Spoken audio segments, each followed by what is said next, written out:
So if you will, just give me a little bit about you, who you are, what you do, and why you're running for this position. Yeah, I'm Mitchell Cornett. I'm a Christian conservative.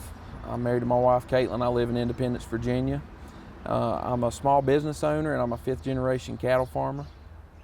I'm also a volunteer paramedic and have been involved in fire and rescue in Grayson County for about 15 years. And I'm also elected member of the Board of Supervisors in Grayson County. I'm running for this seat to stand up for the citizens of our district and be a strong voice for them in Richmond, and not bow to the Richmond establishment, but stand up for the people of the district and their needs. Okay, and you sort of mentioned this a little bit, but why should voters cast their ballot for you? People should vote for me because, like I said, I'm a grassroots candidate. I've been in an elected position before. I currently am. I'm also the vice chairman of the Grayson County Republican Party.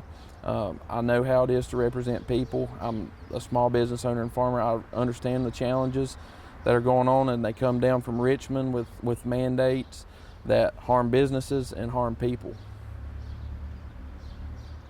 You also mentioned this a little bit, but why are you running for this seat?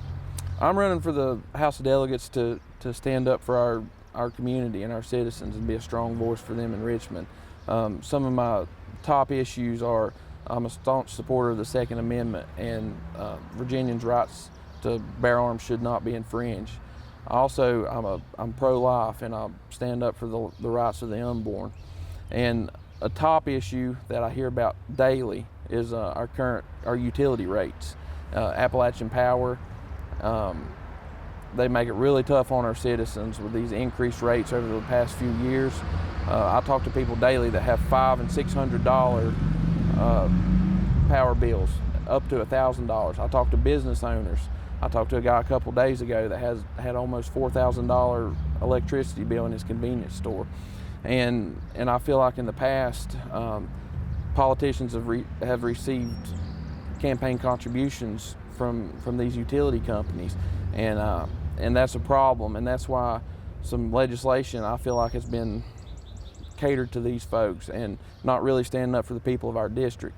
So that's why I have vowed not to accept any campaign contributions from Appalachian Power or any utility in the state, any power utility.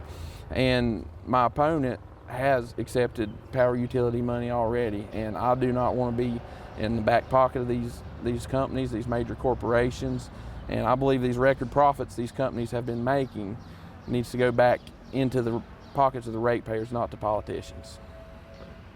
You mentioned this a little bit, but are there any specific issues that you would tackle if you are elected? Yeah, as I spoke to, one of my top issues is going to be doing something about Appalachian Power. Also, a major issue is the state mandates that come down to our counties. For one instance, Richmond is trying to push that we have to, we don't have a choice. The County Board of Supervisors don't have a choice on siting solar farms and wind farms, and that's not a good thing.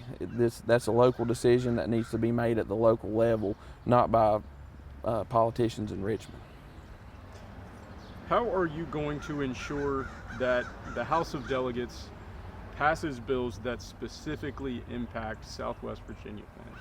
I'm going to be a strong advocate, and I'm going to be a loud voice in Richmond for Southwest Virginia. It's tough because we're very spread out, very far from Richmond, and not a population center like Northern Virginia and other areas. So we need somebody that's willing to get out there and work hard and get things done for Southwest Virginia. And I am that candidate because I have experience at the local level, and as a business owner, I can help and negotiate and get things done for Southwest Virginia and the 46th District. Cool. Those are all the questions I have. Do you have any last words for the voters of District 46? Yeah, I would appreciate your support on June 17th. That's the primary day. The early voting begins this Friday, which is May 2nd. Also, if you would like to check out my campaign, I have a Facebook page. It's Mitchell Cornett for Delegate. Also, www.cornettfordelegate.com. Feel free to reach out. I'll be glad to answer any questions you have and work with you to resolve issues. And I would appreciate your support.